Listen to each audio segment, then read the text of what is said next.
1942. Japanese objective, Corregidor.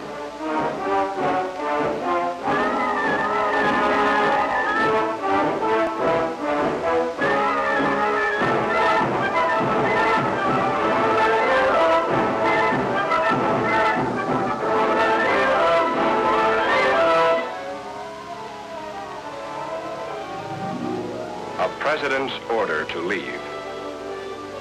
A soldier's promise to return. A soldier's hope.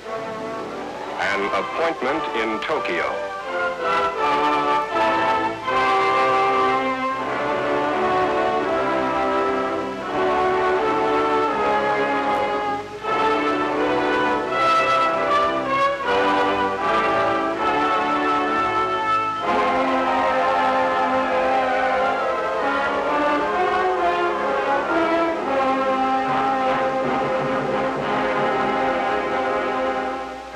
May 5th, 1942.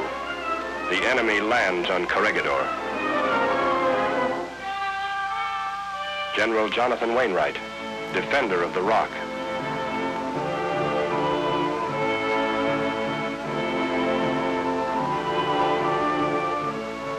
Skinny Wainwright's pen wrote deep into the American memory.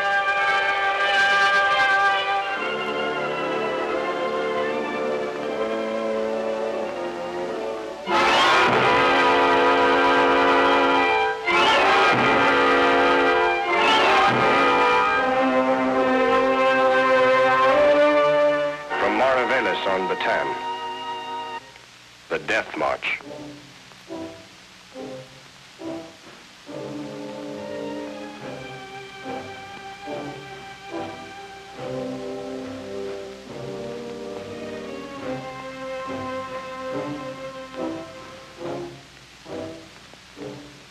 The Japs moved on.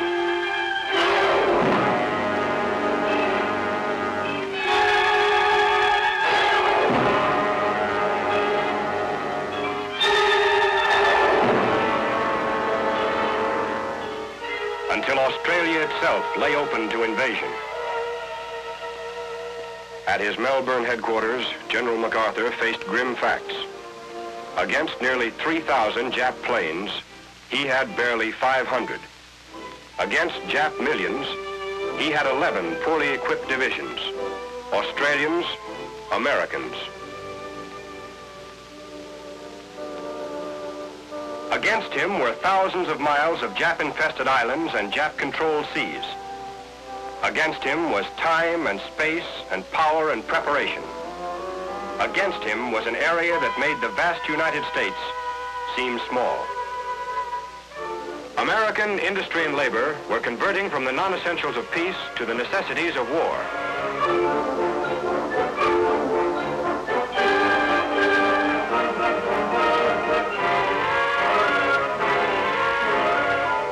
Conversion was slow, and the European theater had first call. There was little to spare for the Pacific, little to travel 10,000 miles from factory to foxhole.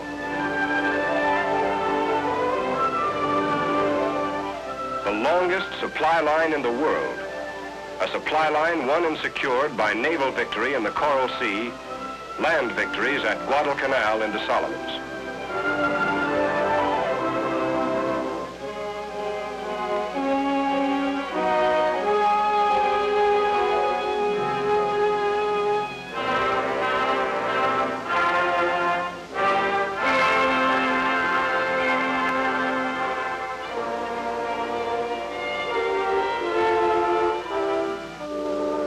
But the Japs were still on the move. March 2nd, 1943. A strong enemy convoy was crawling through the Bismarck Sea. General Kenny's 5th Air Force struck with every plane he could get off the ground.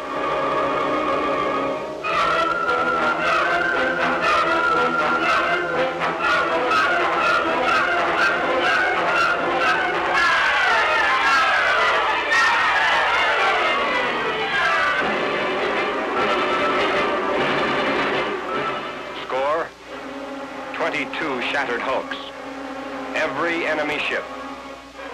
A decisive aerial victory had been gained in a critical hour. The Jap had been stopped. This was the turning point. The job of fighting back to the Philippines and beyond to Japan required the closest teamwork of sea, land, and air forces. This brought together Douglas MacArthur and Chester Nimitz. Washington had a plan, 2 roads back to the Philippines. One from Hawaii along the string of coral fortresses, the Gilberts, Marshalls, Marianas, to Palau. This was the job for naval and army forces under Admiral Nimitz. Another from Australia would cut through the jungle of New Guinea, up the stairway of islands to Morotai. This was the job for the Army and Navy forces under the soldier who had made a promise to return.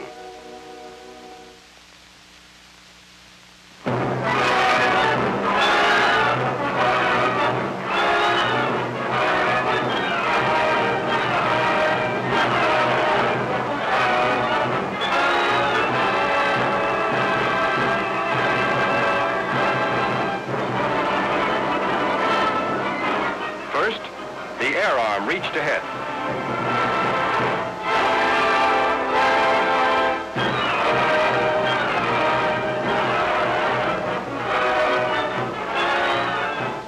Second, amphibious assault.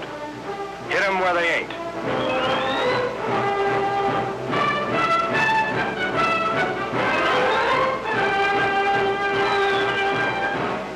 Up from Australia and across jungle-clad New Guinea. We learned amphibious warfare and used the sea lanes for surprise until we had cut off Jap-packed Rabaul and stood on the Admiralties.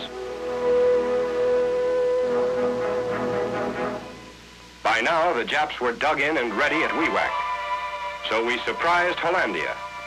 Wewak bypassed.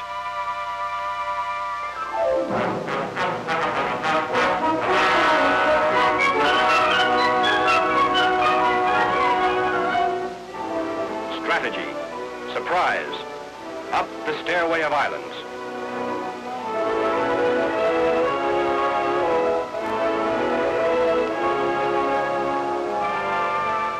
Morotai. The GIs of the Southwest Pacific were dug in and ready for the main event. To get here, they had left a lot of Japs behind them. Box score, 152,000 dead, 160,000 bypassed. This total of 312,000 Japs had cost us 13,000 dog tags nailed to white crosses.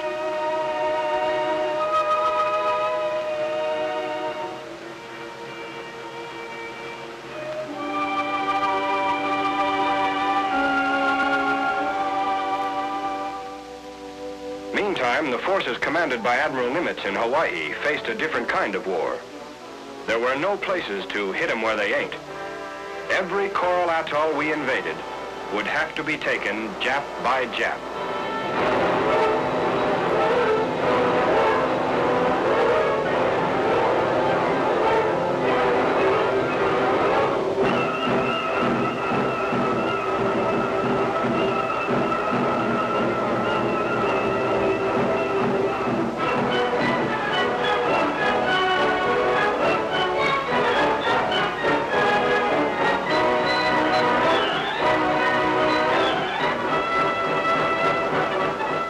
Westward through the Central Pacific. New names in American history. Tarawa in the Gilberts. Kwajalein in the Marshalls. Saipan and Guam in the Marianas. Palau. Palau and Morotai. We had bridged the Pacific.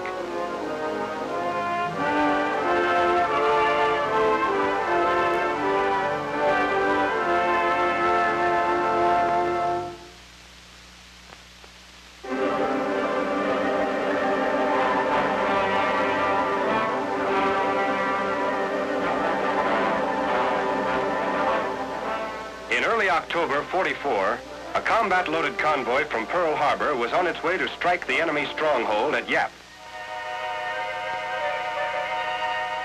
One afternoon, a top-secret code message broke radio silence. For 3 years, our expanding Navy and Air Forces had prowled the Pacific, cutting Jap supply lines, smashing airstrips, blasting garrisons, until Jap losses made possible a big change of plans.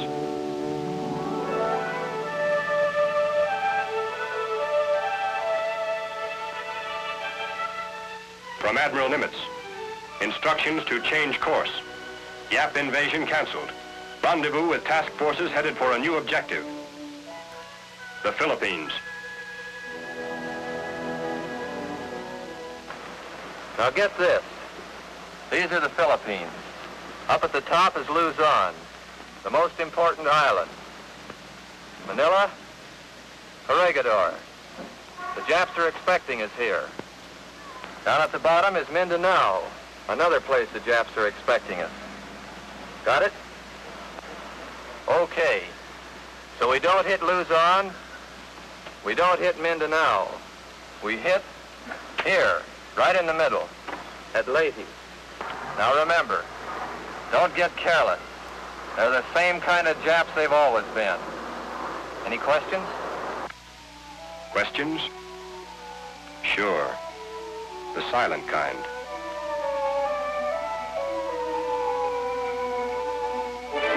Yes, there are always questions.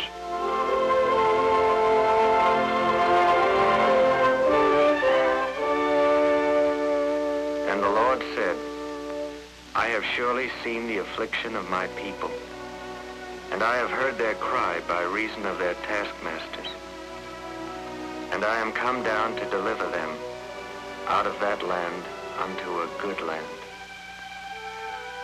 An army is a collection of men, and a man is a collection of needs. One of these needs is prayer, and prayer is a form of remembering. Remember? Yeah. Back in those canvas hotels in the staging area, where two can live as cheap as 2,000. Yeah, I remember.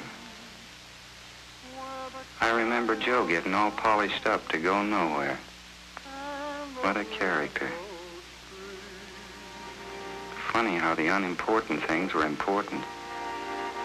Like the first beer you had in 9 months. Like Tex and his accordion.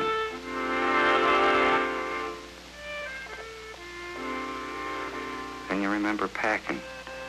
Cutting down to just what you need, because what you take on your back. And you remember the things you left behind.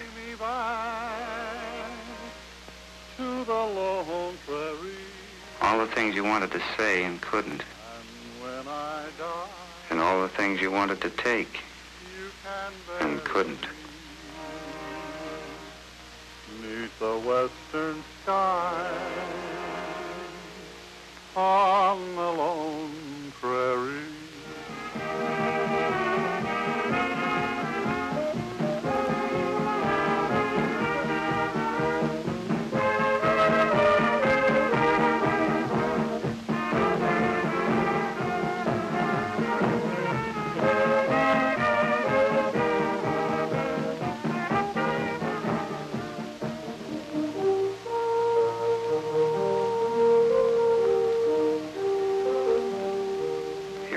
Watching the submarine net slip by, thinking, well, this is it.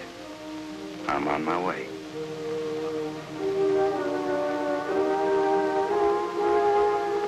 We were all underway, and there wasn't much to do about it. Just sit around and wait for the Navy to take us to the Japs.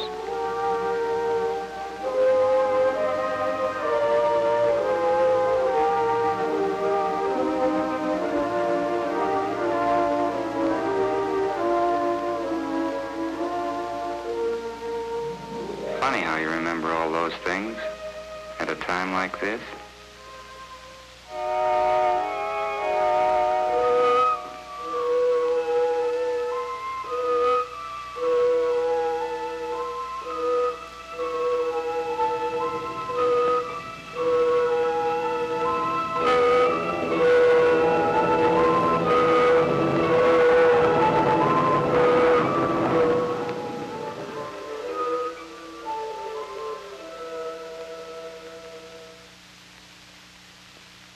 October 20th, 1944.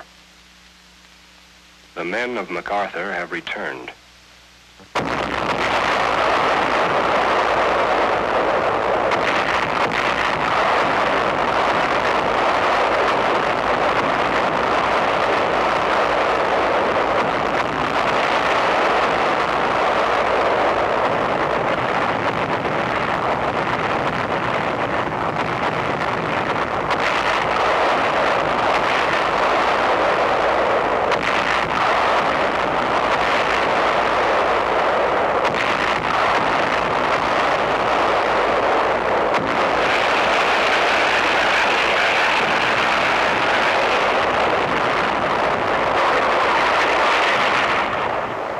Assault waves,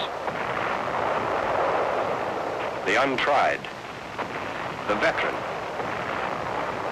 the eager, the superstitious.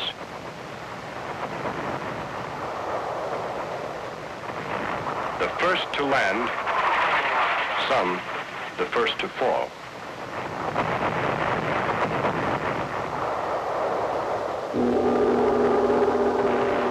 Captured Jap film. The enemy waits. General Yamashita commanding.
HQ on a beachhead, directing the westward surge of battle. General Yamashita was determined to hold Leyte at any cost. To do this, he siphoned troops from garrisons of all neighboring islands.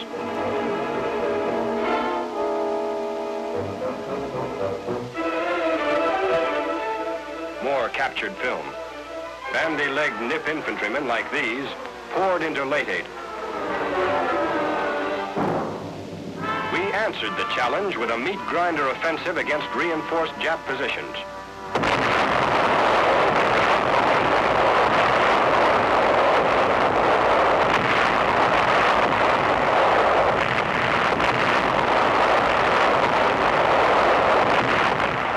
While the GIs pressed forward, grabbing ground, suddenly a new threat developed. The Jap fleet appeared, heading directly for both entrances to Leyte Gulf, moving to blast loose our toehold in the Philippines.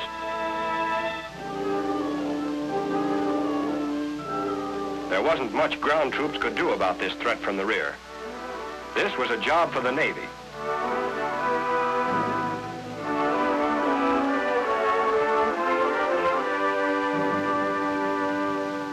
The first engagement was fought at night.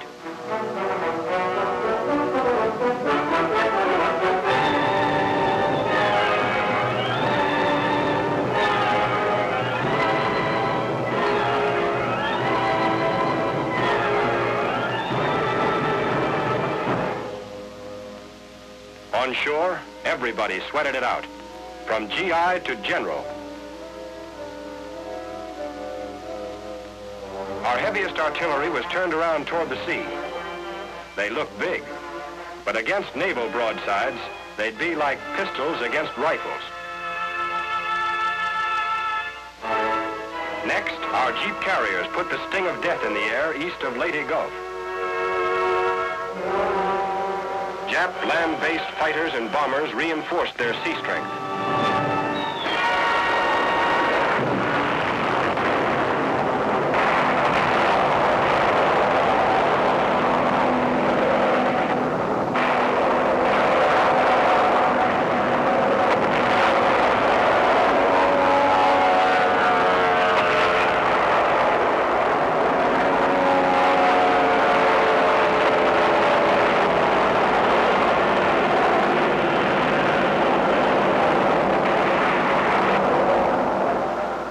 Some of our flat tops swallowed by flames, their planes still aloft, running out of gas.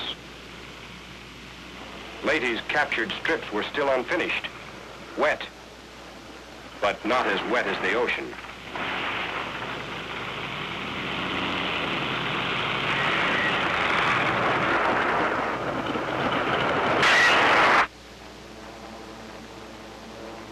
Meantime, east of Luzon, the third engagement.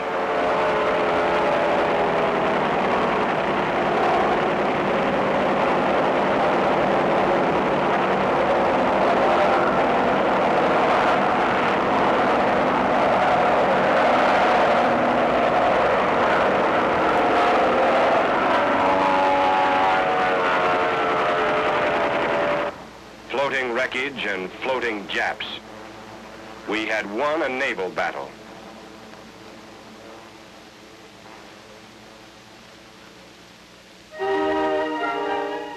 Battle won, beachhead secure.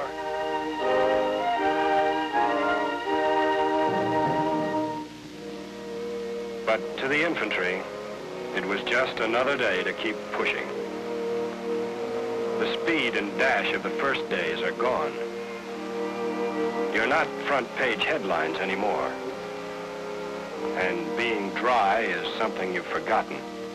You march in mud.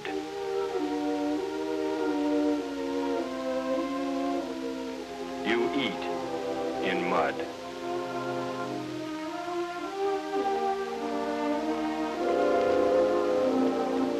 You rest in mud. You sleep in mud.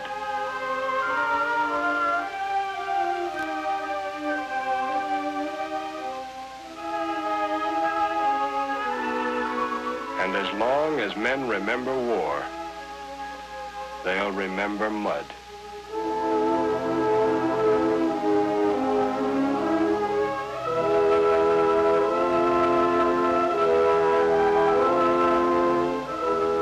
When you're hit, guys take care of you. You're kept alive, if it's possible. This is the battle behind battle. Courage and medicine are the weapons. Sometimes they're not enough.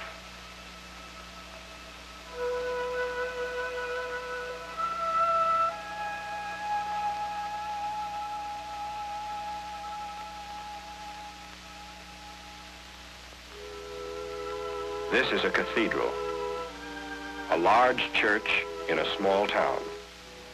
But this is only one church of one town, of one island. And there are thousands of islands where people like these are waiting.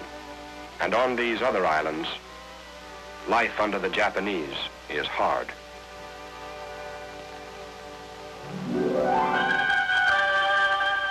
We knew what Jap domination meant. Guerrillas had kept us informed.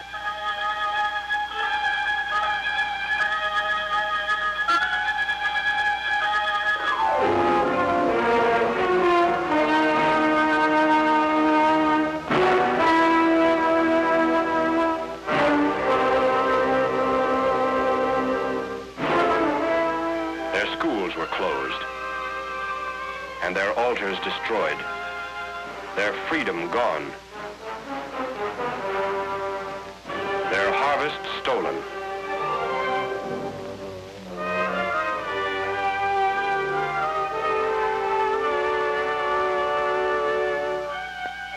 Death rate, American prisoners, Bilibid, increasing. American prisoners. Outside, graves for the dead. Inside, graves for the living. All of these people, Filipino and American, were waiting. General George Kenney's Far East Air Force was delivering bombs to Jap targets on Luzon. Anything worth hitting was hit.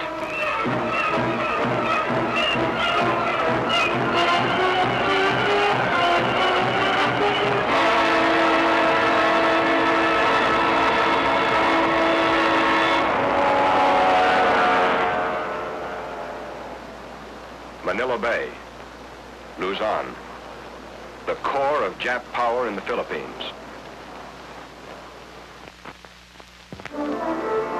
January 4th, the largest convoy in the history of the Pacific.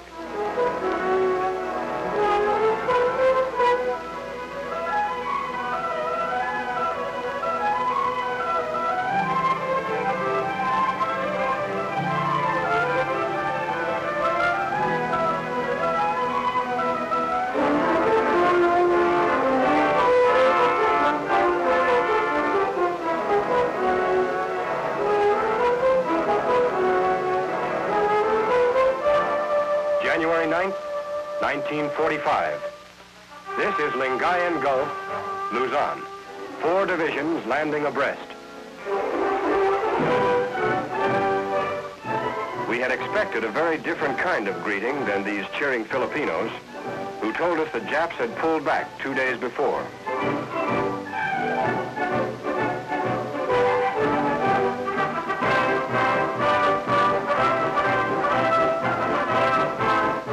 These are guerrillas. Don't let the clothes fool you. Men like these kept the war going in the Philippines long after the Japs said it was over.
to Manila, we pushed our left flank deep into the mountains to the north.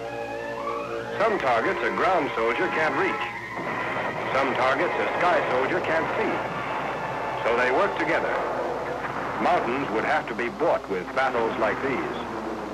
I don't know if they're going to be doing okay. They're flying down there at 20 degree azimuth, but they're doing okay. They're doing okay.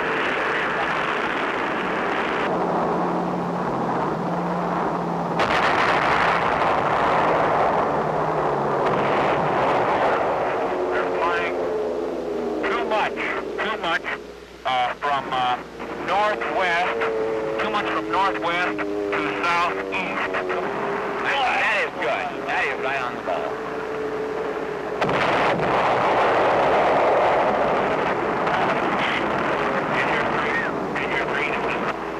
Bombs, very nicely placed. Within the target area. Strafing was effective. C Company of our regiment moving up this draw right down here with a mission of attacking this ridge directly to our rear, which is about 2380 on the map. B Company is moving through F Company's present position, located on this high ground back there. They're going to pass through F Company and attack up towards the same hill, 2380. Now, can you give me a concentration on that hill? On 2380? Right. Yes, we have the 4.2 mortars, the 155, 105, and 75, all zeroed right on the hill. We can drop it right in there. Now, Sam, I'd like a little 81 in there, if possible, Okay. give me, and get direct fire with an assault gun. And we'll land right in here. Okay, Sam, I'd like a lot of white phosphorus in there. I want to mark it well for his artillery concentration and also for a screen for these troops to move on in this direction.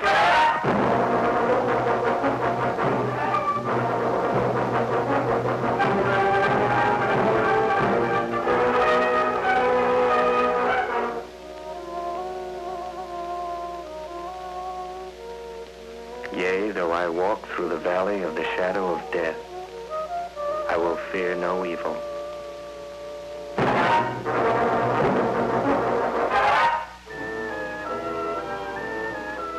It's slow going up a hillside. It's slow because you've got the hill against you along with the enemy on it.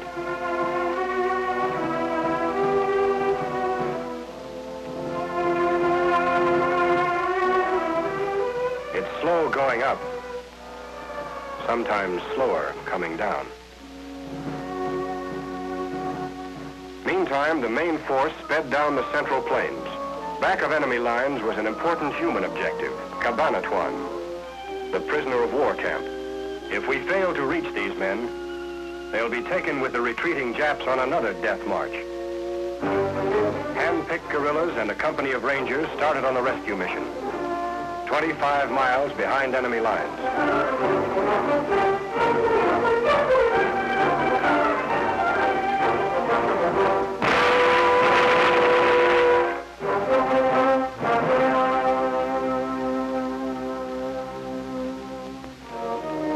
The living ghosts of Bataan. 1,000 days and nights ago, the death march began.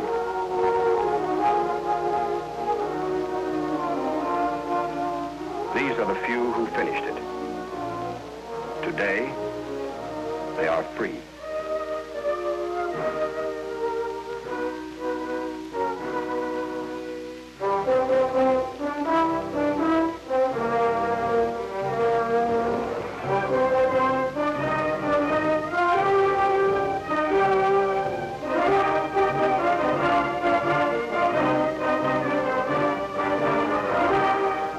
Cabanatuan was a grim reminder that Filipinos and Americans were waiting in Manila.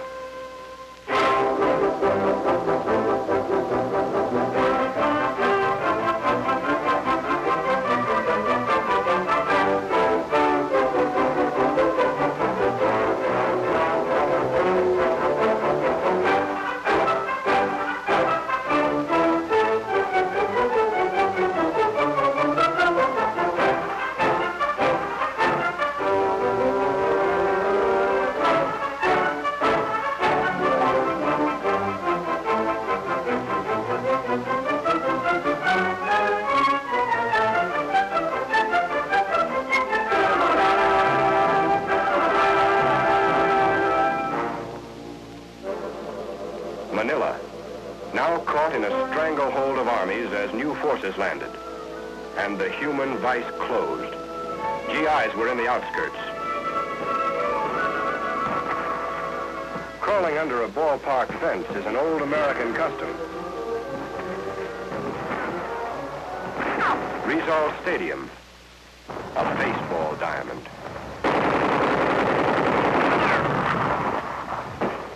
No game today.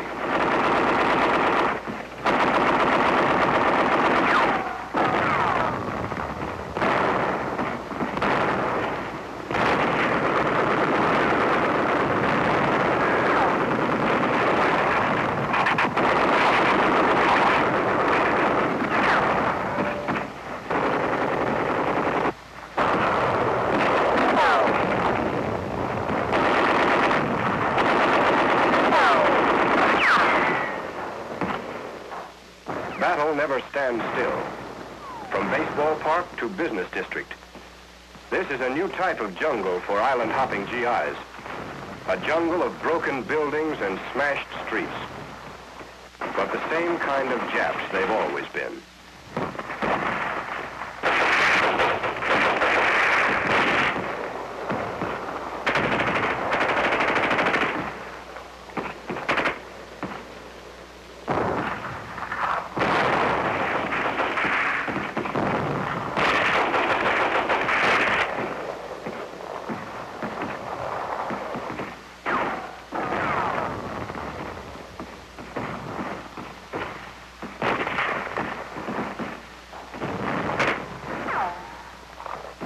Yamashita had orders from Tokyo. Hold Manila or burn it.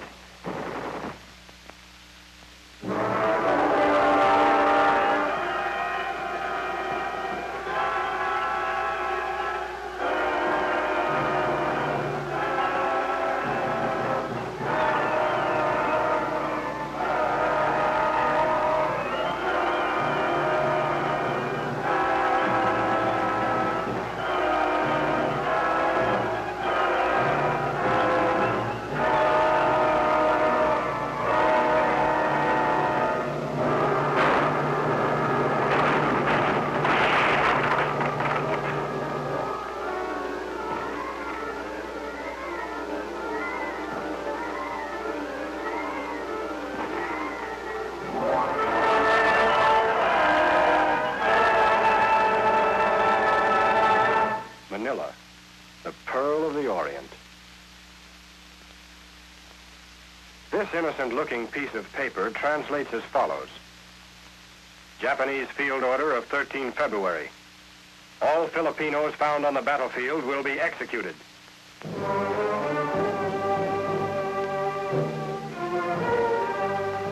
Japanese field order obeyed.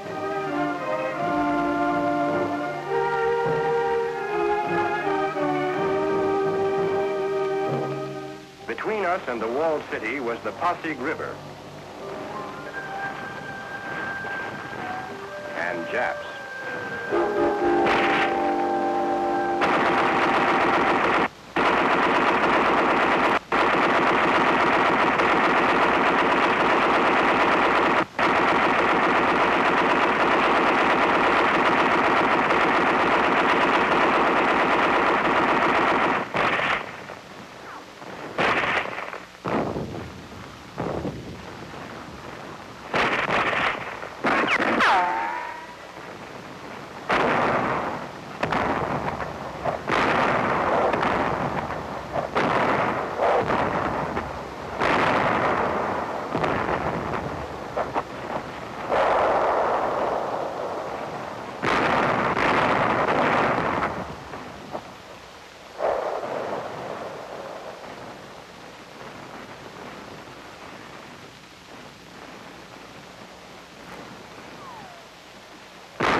Building to building, room to room, street to street, we brought battle to the Japs until they closed themselves behind the 14-foot thick walls of Intramuros.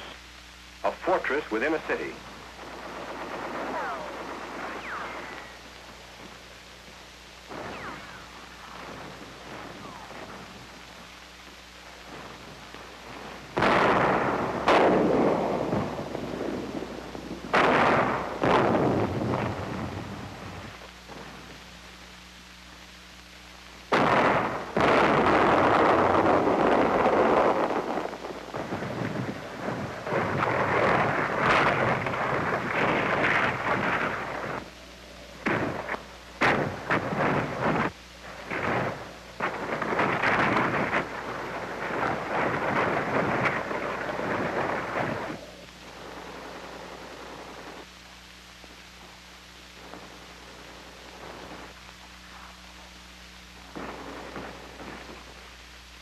The jungle didn't stop these soldiers.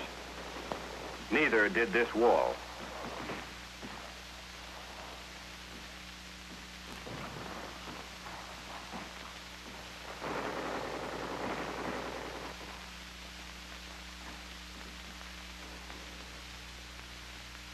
Back of the broken wall, broken Japs.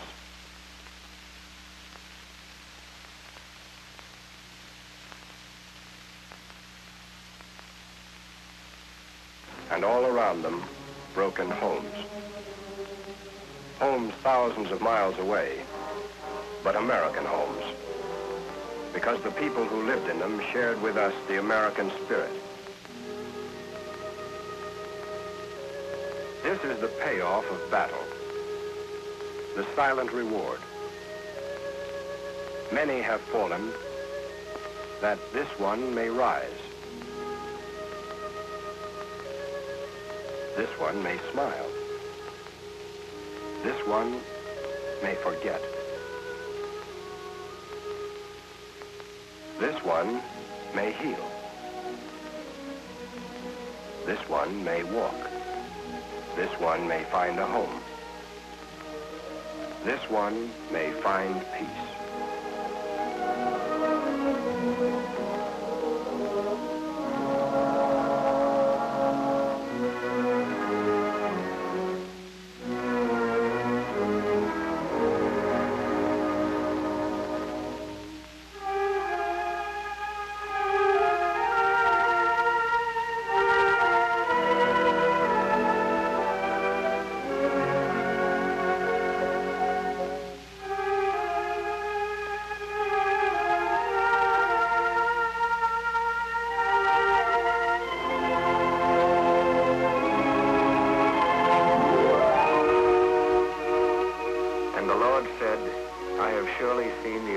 Of my people, and I have heard their cry by reason of their taskmasters, and I am come down to deliver them out of that land unto a good land.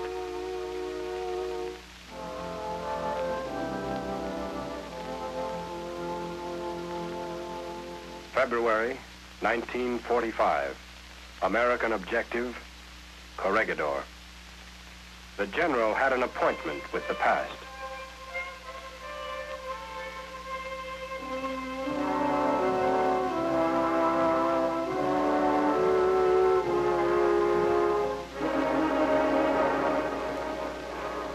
Corregidor, the name of a rock. But it's more than a name. The way Valley Forge and the Alamo are more than names. These men will be jumping into the middle of American history. Those that live will be saying in the years to come, I was there. I jumped on Corregidor.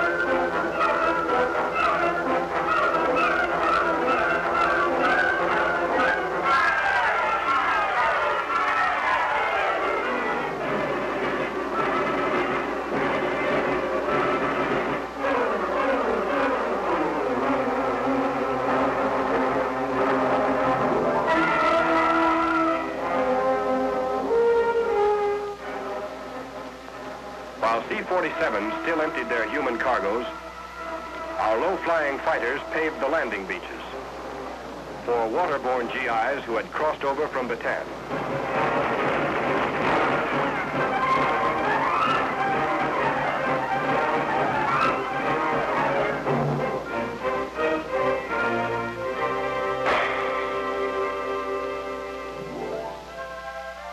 Days after we had landed on the rock, Corregidor is again an American fortress.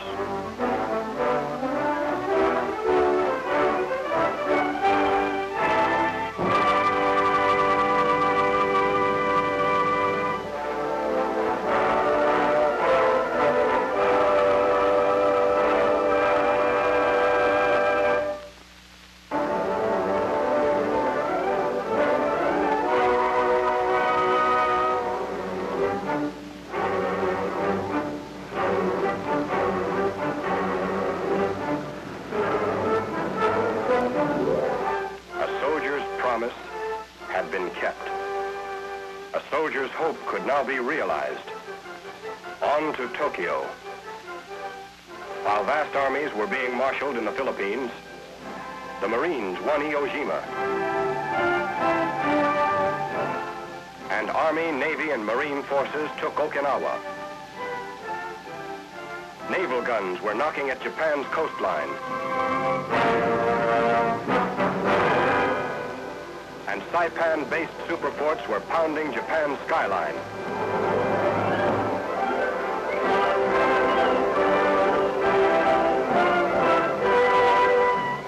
Atomic bombs on Hiroshima and Nagasaki. All this, and MacArthur's impending invasion, broke the enemy.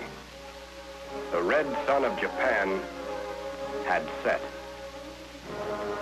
The might of a free people had come at last to triumph over the lords of war.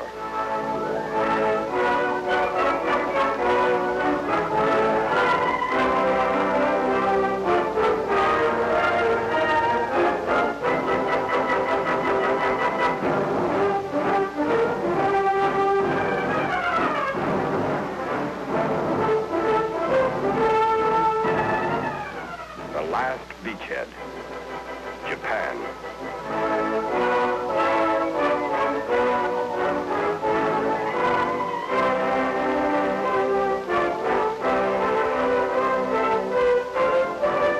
August 30th, 1945, at Sugi Airport. General of the Army, Douglas MacArthur, Commander-in-Chief of the United States Army Forces in the Pacific, designated Allied Supreme Commander to accept the surrender of the Japanese. He was met by Lieutenant General Eichelberger, commanding the 8th Army.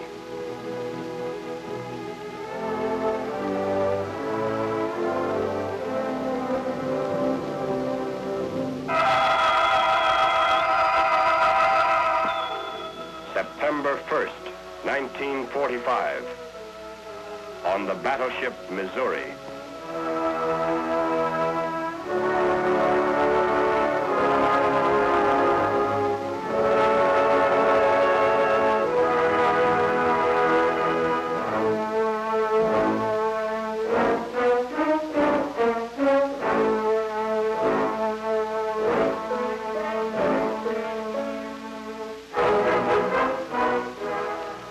It is my earnest hope, and indeed the hope of all mankind, that from this solemn occasion a better world shall emerge out of the blood and carnage of the past. A world founded upon faith and understanding. A world dedicated to the dignity of man and the fulfillment of his most cherished wish for freedom, tolerance, and justice. I now invite the representatives of the Emperor of Japan and the Japanese government and the Japanese Imperial General Headquarters to sign the instrument of surrender at the places indicated.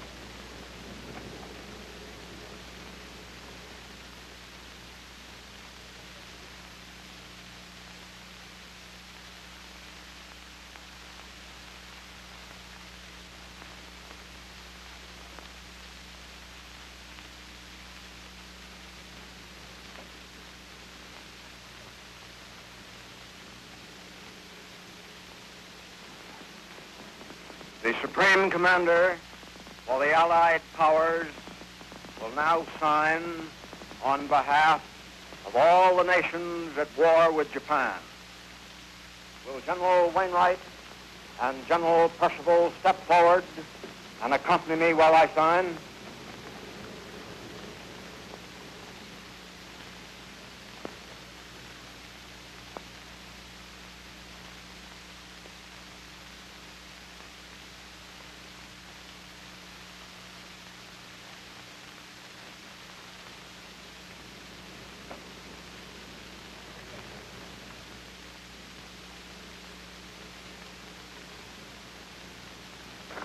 The representatives of the United States of America will now sign. Admiral Halsey and Admiral Sherman are standing together.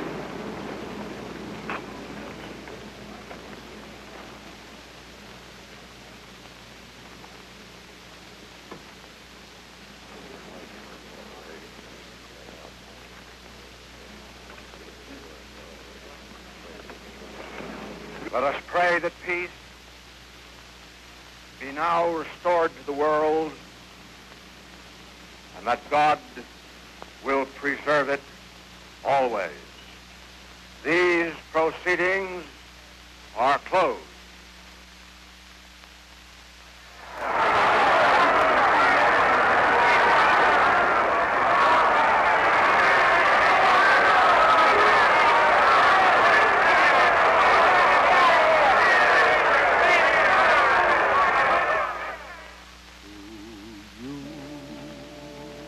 Beloved comrade,